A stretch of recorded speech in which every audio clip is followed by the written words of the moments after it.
Good afternoon, everybody. My name is Kat. I am a 500-hour certified yoga instructor, and today we're going to be going through just a series that's going to help us find a little bit of strength and mobility in the spine, in the back body. These will just help to eliminate any back pain, help prevent back pain. Of course, I am not a doctor, so if you are personally experiencing back pain, I would definitely see a doctor, consult a doctor, and also before doing any of these postures. But otherwise, we will get started. So we're gonna, I'll apologize in advance. I'm gonna kind of be running back and forth to my computer and to the mat to do things, but we're just gonna start out with a couple slides on the actual spine. And again, if anybody has any questions throughout this, just unmute yourself and jump in. I'll do my best to answer them. Okay, so this is just like a quick photo of the spine. Some of you may be familiar with this, some of you maybe not. Our spine was designed to bear weight. It's made up of a series of these short, flat bones. And technically it's made up of 33 of them. I'm looking right at the gal and she's talking and I have no audio. Let me mute. There we go, and I got the mic, so I everyone. got everything going here. There we go. Okay. We'll get back on track at some point here. Okay, so it's made up of 33 bones in total. Most of which you can see here, however, the coccyx is not pictured, but 24 of those bones are actually mobile. So we have our cervical spine, which is the top section, which is the upper back and the neck, and that is going to be the most mobile. Those are the smallest bones. They allow us to turn our head. I cannot hear you. We cannot hear you. We have to be careful not to injure those because they're the most delicate. She keeps saying she can hear me. But and then we have our thoracic spine, which is right in the middle. That's where our ribs are attached. So those bones are a little bit bigger, a little bit more mobile, but the main job of that section is to protect our organs. And then we have the lumbar spine, which is the low back. Those are the largest bones. Those are really made to bear the most weight. These are the bones that help us stay upright, stay stable, and these are the least mobile. So of course, you can turn your head back and forth all the way to the side. You can't do that in your low back. You have pretty limited mobility down there.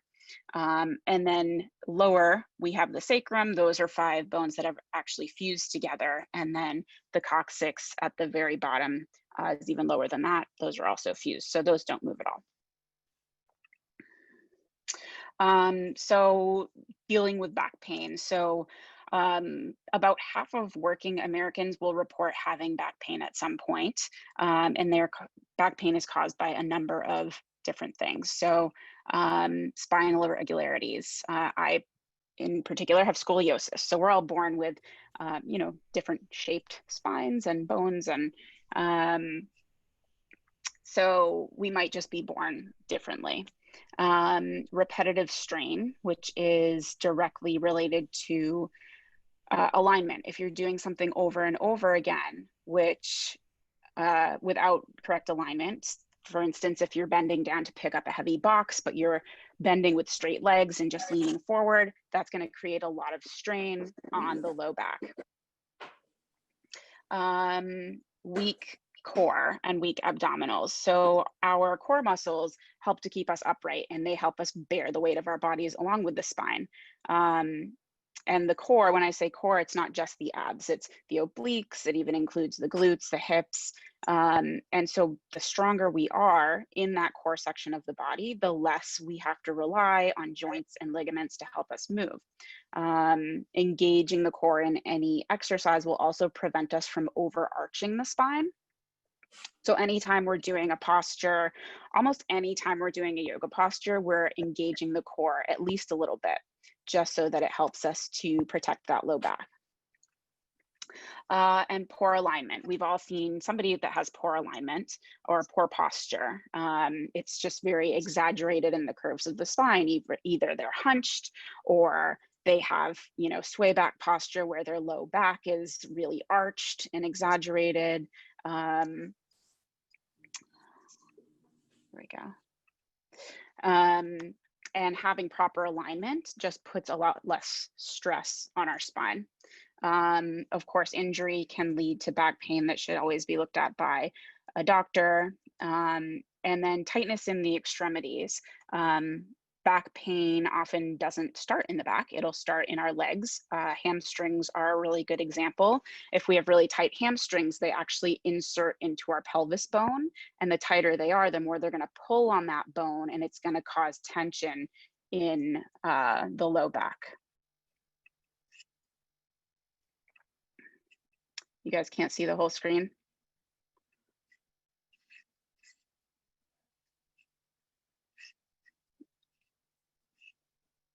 Okay. Cool. Great. All right.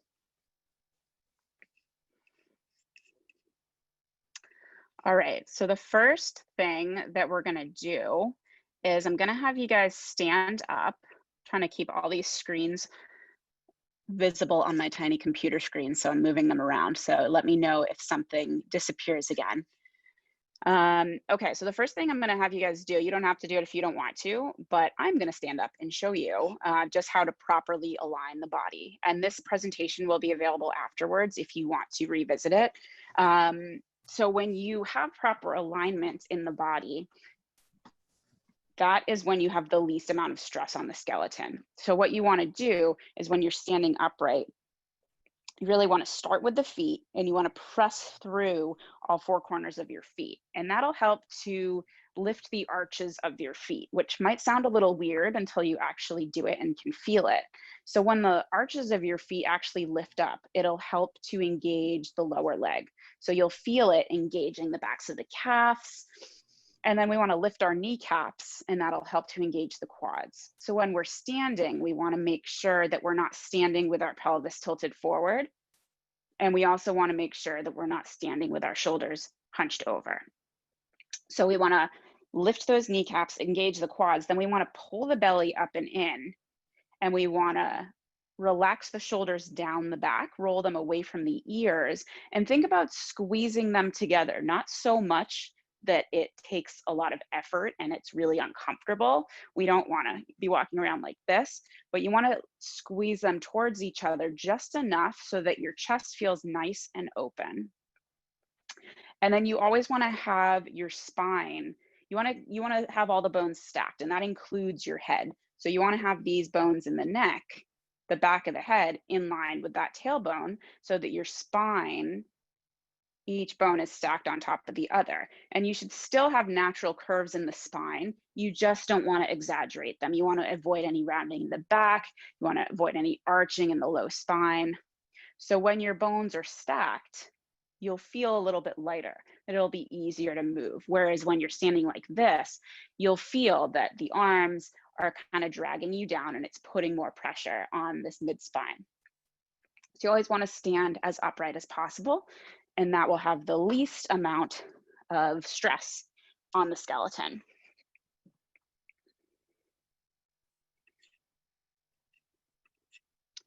Okay, so we're gonna move into a couple postures here, and I'm gonna, like I said, I'm gonna kind of be jumping back and forth between the computer and the mat.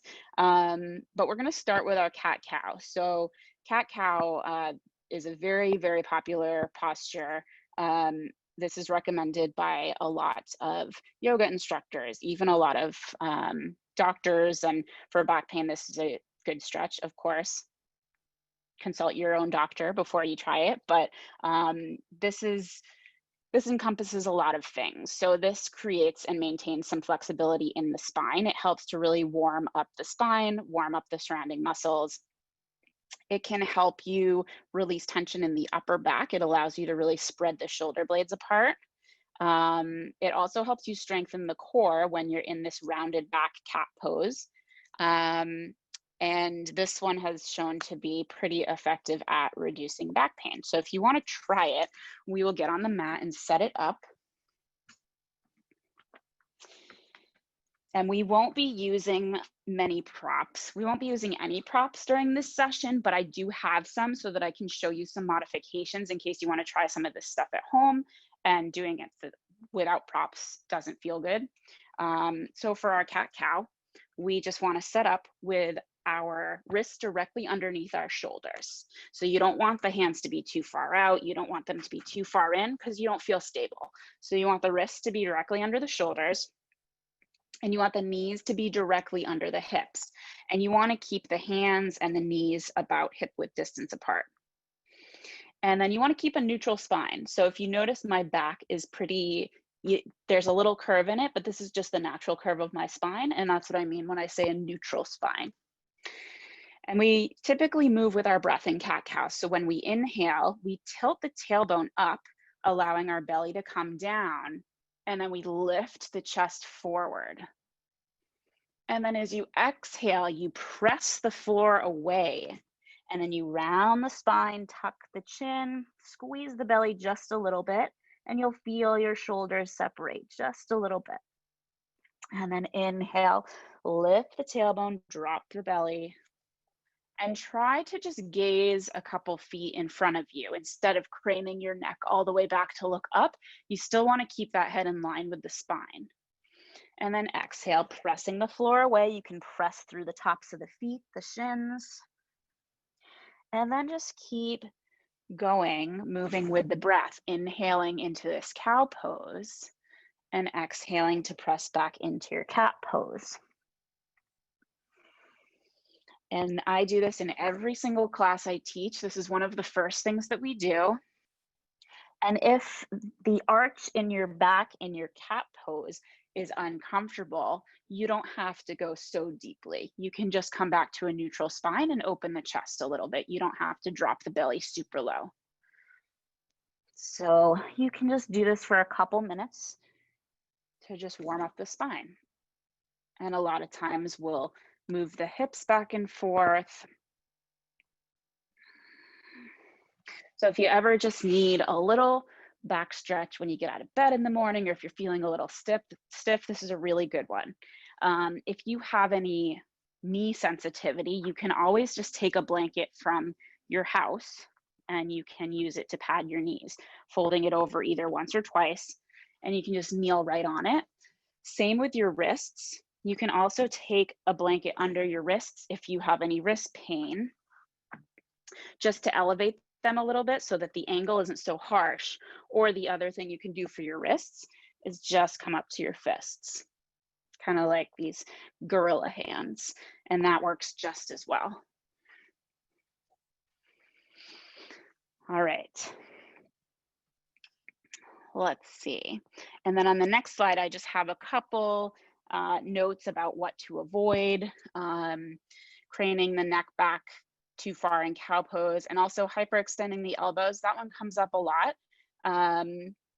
If you have a tendency to lock out your elbows, or your knees rather, we always recommend just having a tiny micro bend in your knees and your elbows. So when you're on the floor, you don't want your arms to be so straight that they're hyperextending. You want to keep them soft. So you'll hear me say that in a couple different poses.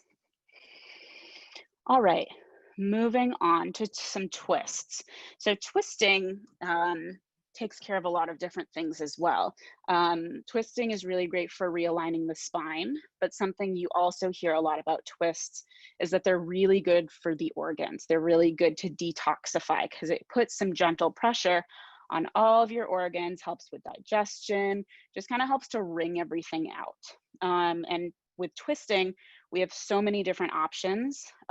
We'll do a seated twist right now, and then if we have time at the end of class, we'll do the recline twist lying down, the second photo there. But if you want to just come into a comfortable seat, if you have a hard time sitting on the floor, you can also do this in a chair. So if you're sitting in a chair, you can, I don't have a chair with me, but I'll sit on my cushion. If you're in a chair, you can still twist and just use your arms. I'm going to show you a different one than is in that picture.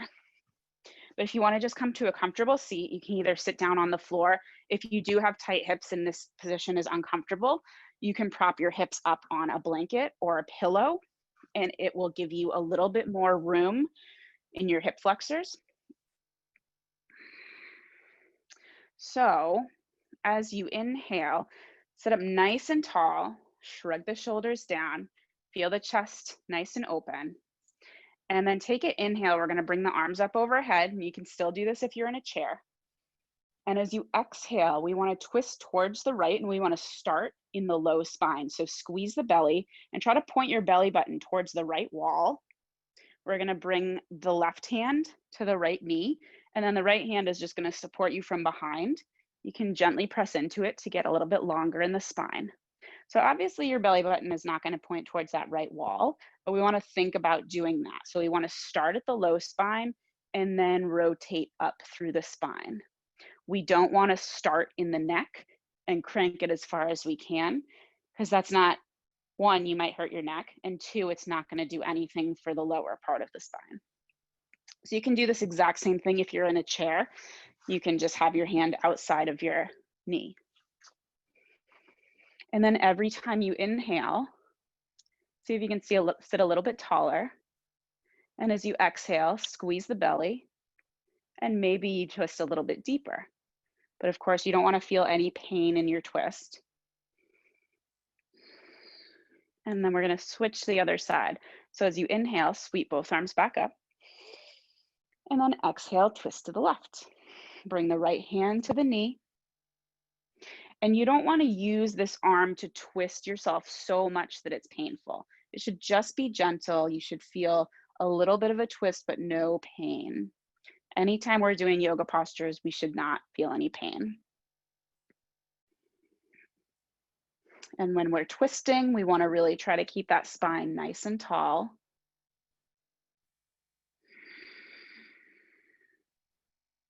And then inhale, come back to center. And exhale, we'll bring the arms down by the sides. So let's see. Use a block or cushion under the knees.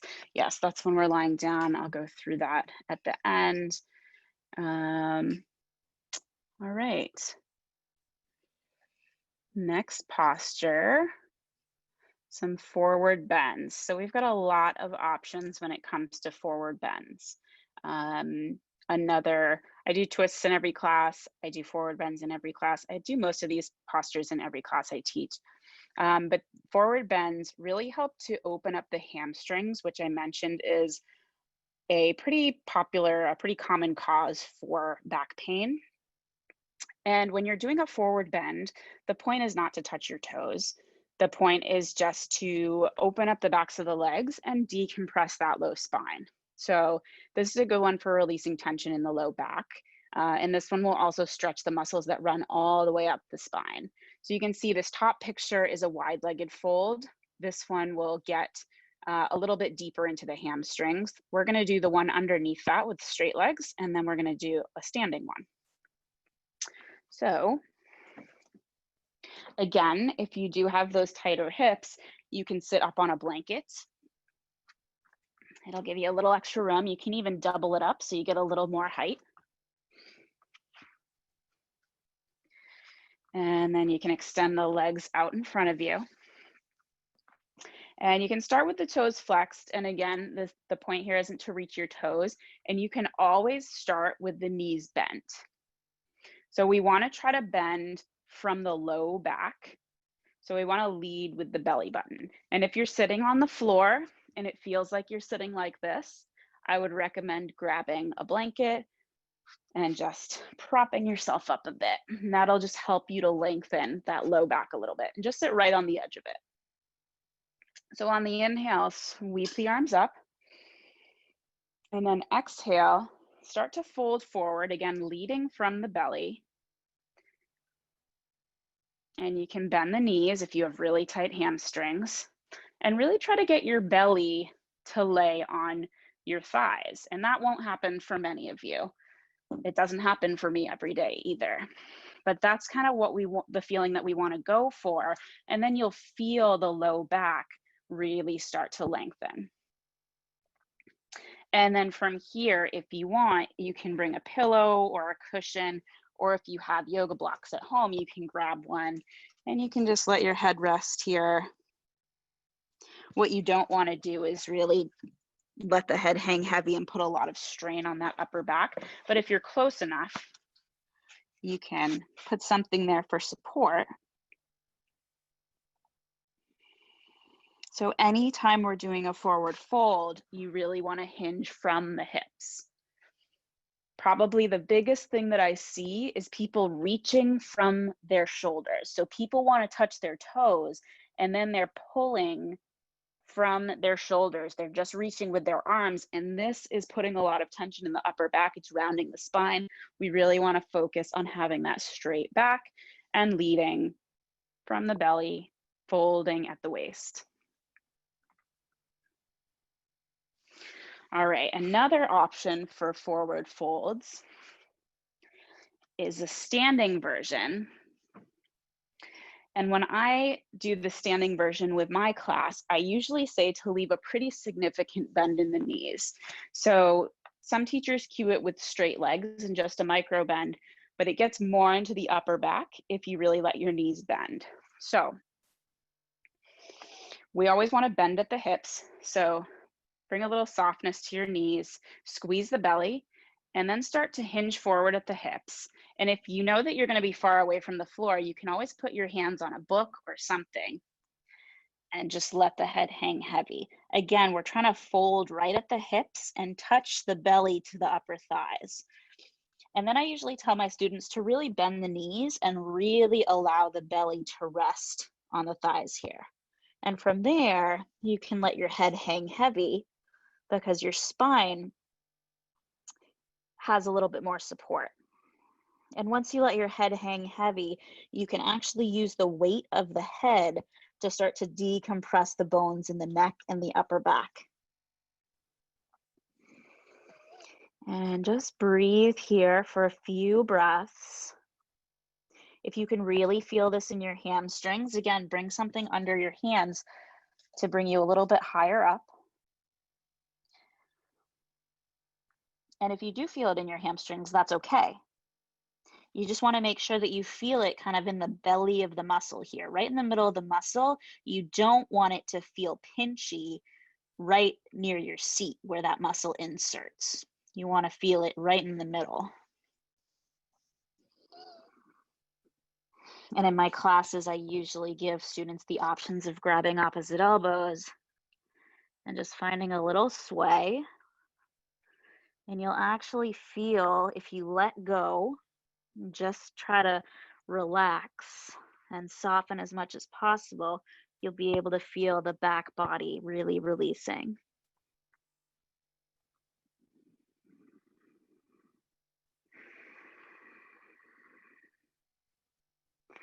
And then when you're ready to come up, you can bring the hands back down to the floor, bend the knees, and then try to hinge up from the hips and come all the way to standing. All right. Okay, moving on.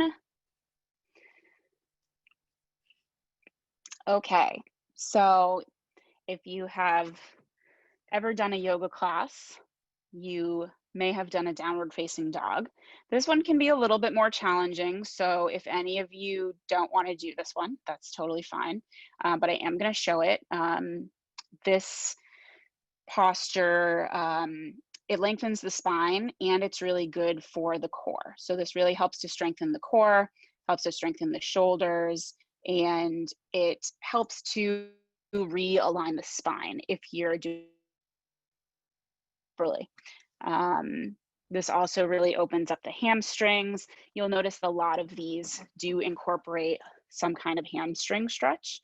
And for the reason that hamstrings often are a cause of back pain. So we can jump right into this.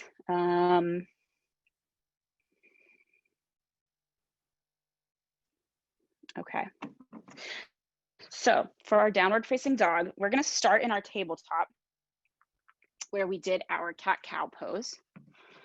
So we'll get back on our hands and knees and really spread the fingers nice and wide. You want to take up some real estate with your hands because you're going to be pressing the floor away through your hands. So really spread out those fingers, not so wide that they're, that you don't have any control, but wide enough. And then feet should be about hips width distance apart. We're going to tuck the toes and we're going to engage the belly. You don't have to be straining here, but just engage the belly enough that you can feel those muscles turn on. And then we're going to lift the knees and we're going to send the hips up and back towards that place where the ceiling meets the wall. And what we're going to do is we're going to try to get the ears in line with those upper arms and keep the knees bent at first. Really press the floor away. If you have tighter shoulders, you can widen your hands just a little bit. And then we're going to roll the shoulders down the back away from the ears. Think about rotating the outer arms down towards the floor. And keep your head in line with the rest of your spine. So you should be looking kind of in the middle of your mat. If you're on a mat, you shouldn't be looking down at your belly button and you shouldn't be looking up ahead. You should kind of be looking right in the middle of the mat. And then you can start to pedal out the legs one at a time, straightening one and then the other. And if you're not used to doing downward facing dog, you can come out of this anytime. It can get a little tiring pretty quickly. So this will open up the hamstrings nicely. And then we want to find a lot of length in the low spine. And I personally have a tough time doing that. So I like to keep a little bit of a bend in my knees when I do downward facing dog, especially when I'm just warming up. So if you come to stillness, keep a little bend in your knees so that you can really lengthen that spine. And notice if your ribs are jutting out. You don't want to press your ribs down towards the mat so much that it feels like you're bending in the middle of your back. You want to feel like you're in one straight line. And then you can keep trying to straighten the legs a little bit more, but if you straighten them and feel like your back rounds completely like this, just bend them so that you can lengthen. And then over time, just reach the heels down towards the mat. And this is a really energizing posture. Always good to do one of these in the morning as well. Get you revved up for the day. And then when you're ready to come out, you can drop the knees and sit back on your heels. And let's see, any modifications for downward dog? Bend the knees if your back is rounding, and yeah, open up your hands a little bit wider if you have tight shoulders. And then as far as things that you should avoid, rounding the spine, lifting the palms is a big one. So when you're in your downward dog, some people have a tendency, this one might be harder to see, to kind of come onto the outer edges of their hands. Really press down that L where your pointer finger and your thumb meet. Really press down in that spot, and that'll give you a little more power in your hands. And then another thing to avoid is locking out those elbows. Again, you don't want to hyperextend them, so you can keep a tiny bend. Same with the legs.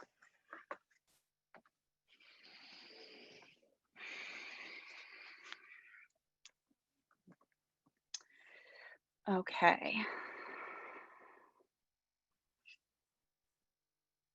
All right, so far so good. We got about 15 minutes, so. Okay. So Cobra Pose. So we just did a few poses that really help lengthen and stretch the muscles of the spine. I'm going to show you two that are really good strengtheners, and one of them is Cobra. This will be the first one that we do. This also helps to lengthen the spine because you're not trying to arch too far. You're really just trying to get nice and long, but it also will engage those back muscles, strengthening them. This is also a really good one for the arms and the shoulders. If anybody is familiar with yoga, this is kind of a precursor to your upward facing dog, which we're not going to do today. But this kind of helps you prepare for that posture. So let's jump on our mats, and we want to put the wrists underneath the shoulders. We're going to come onto our bellies. So come back to that tabletop pose. And then just lower all the way to the belly. And you want to put your hands underneath your shoulders. And before we even start, if you want to pick up one leg and just really reach it to the back of your mat, put it down. Do the same with the other one. Reach it to the back of the mat and put it down. That way you're nice and long. And then for your Cobra, your hands come underneath your shoulders, and you want to make sure that your elbows don't go out to the sides. You want to keep those elbows pulling in towards each other, really squeezing that rib cage. And then as you inhale, activate the back, also activate the belly to protect that low spine.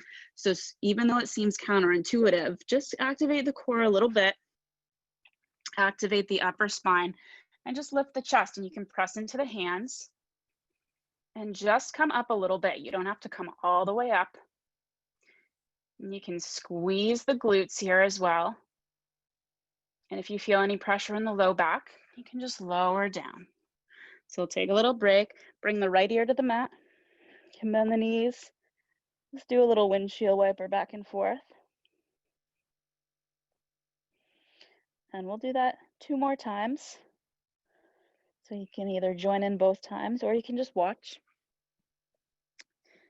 Toes should be untucked, feet are flat, hands are underneath the shoulders, elbows are squeezing in. And as you inhale, start to lift the chest, pressing through the hands, engaging the back muscles. And you can be down here, it doesn't have to be so high. And try to keep the shoulders from creeping up near the ears. Try to keep them lower. And then exhale, lower. Bring the left ear down to the ground. You can extend the arms. Windshield wiper those feet.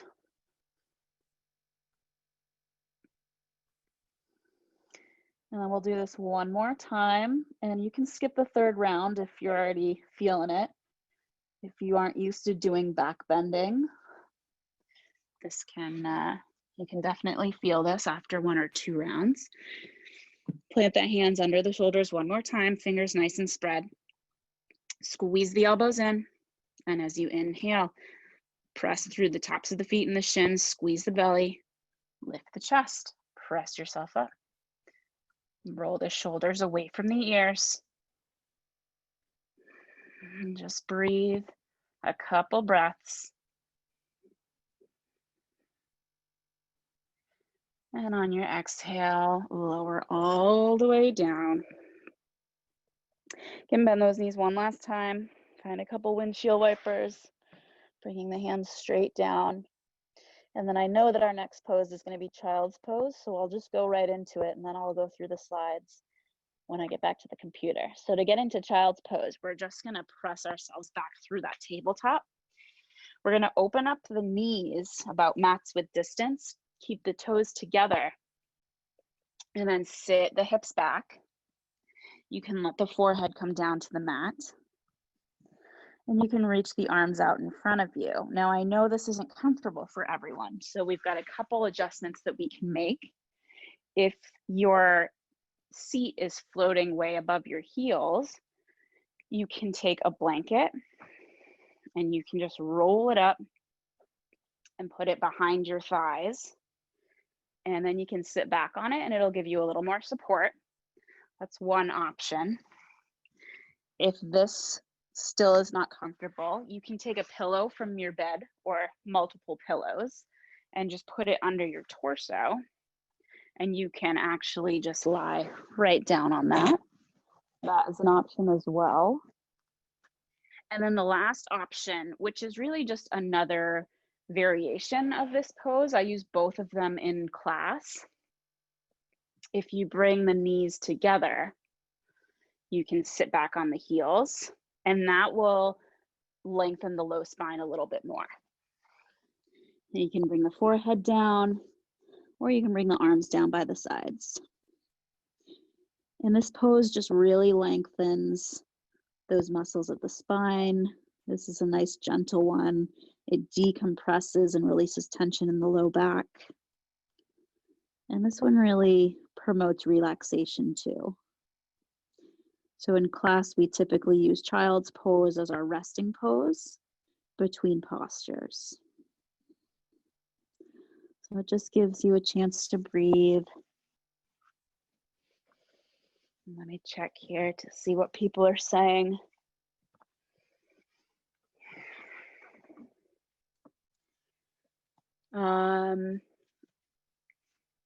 Okay. We'll take a quick pause here because I got a couple questions. I feel some pain in my wrists when I do some exercises. What can I do? So I'm not sure which exercise you are referring to, but probably either downward dog or in Cobra. So for downward dog, you can use that blanket trick again, where you can fold the blanket and then put the heels of your hands up on the blanket. That way, instead of being 90 degrees, you've got a little cushion here, and it just decreases the angle a little bit, or widens the angle rather, I suppose is correct. So you're pressing into the mat with your fingertips, but the heels of your hands are on the blanket. So this helps a little bit with wrist pain in your downward facing dog. And then for Cobra, I suppose technically you could use the blanket as well. It's probably a little bit more challenging, but one thing you can also try is tenting the fingers. If here is really difficult, you can try tenting the fingers, squeezing the elbows in, and lifting the chest. And I also saw, where are we trying to bend in the back? So for Cobra, you're trying to keep the low back long. You're really just trying to lift through the upper back. So the bend will happen really in the mid back. So you don't want to be just lifting your shoulders. You want to be lifting through the mid back. You just don't want to feel pain in your low back. You still want the low back to be pretty long, but this pose can be a little bit tricky because a lot of people do feel compression in the low back. So for Cobra, just lift the chest and bend in the mid spine and try to lengthen those legs as much as possible. The next pose up, I mentioned that this is kind of precursor to our downward dog, which should have the same effect, where you kind of bend in the mid back and try to lengthen that low spine. So hopefully that helped a little bit. Okay. All right. So we got just a couple left here. Let's see. Child's pose. Things to avoid in your child's pose. If you have knee pain, I showed you how to put that blanket behind your legs. And also, one other thing, if you're in your child's pose and your forehead doesn't reach the floor, just be mindful if your torso is up higher, like here, don't let your head just drop down. Try to keep the length in the back of your neck.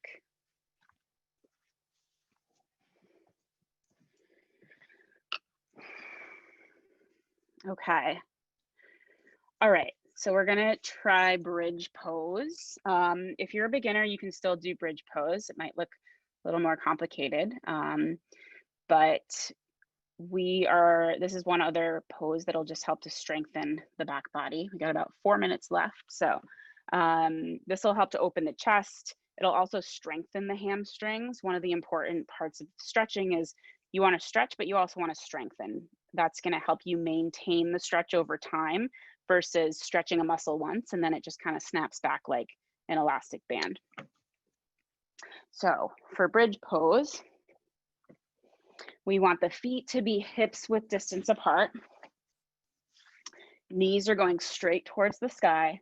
Feet are parallel. And we're going to lie all the way down. You're going to scoot your seat as close to your heels as you can. And you're going to reach your fingertips towards your heels. And then as you inhale, you're going to press through your feet and you're going to press through your upper arms. So you can even have your arms like this the first time if you want. But as you inhale, press through the upper arms, press through the feet to lift the hips. And then you're going to kind of shrug your shoulders under the body to take any pressure off of your neck. And then you're going to keep pressing through the upper arms. You want to make sure that the knees aren't splaying to either sides. You want to really press down through all four corners of your feet.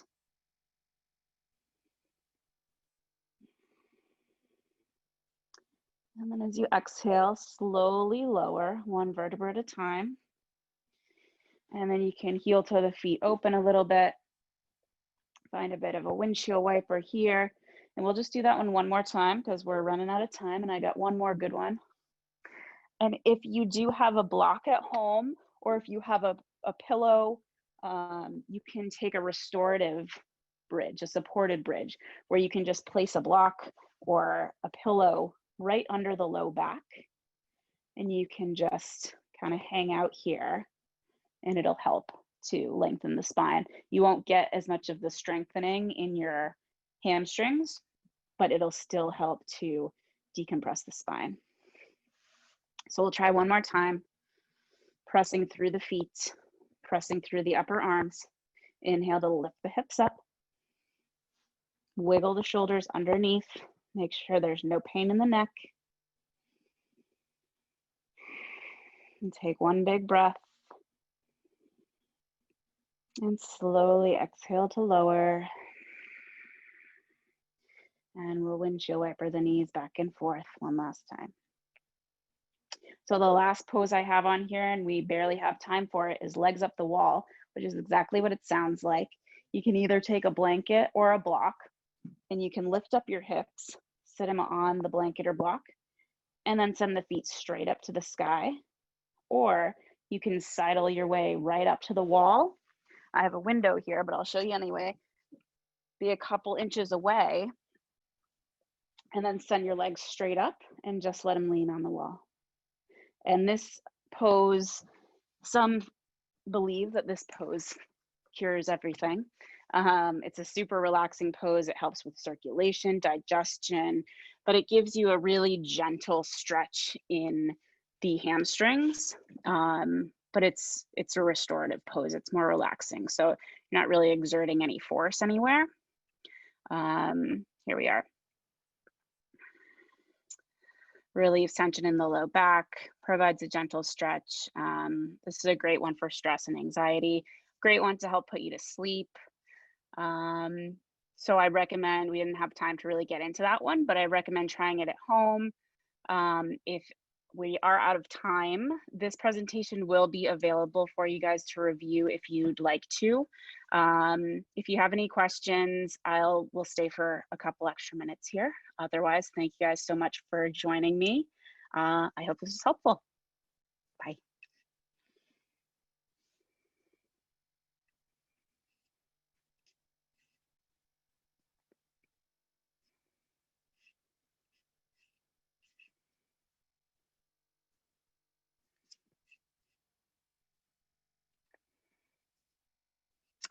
I don't know where it's going to be stored, but let's see. I will post the link here.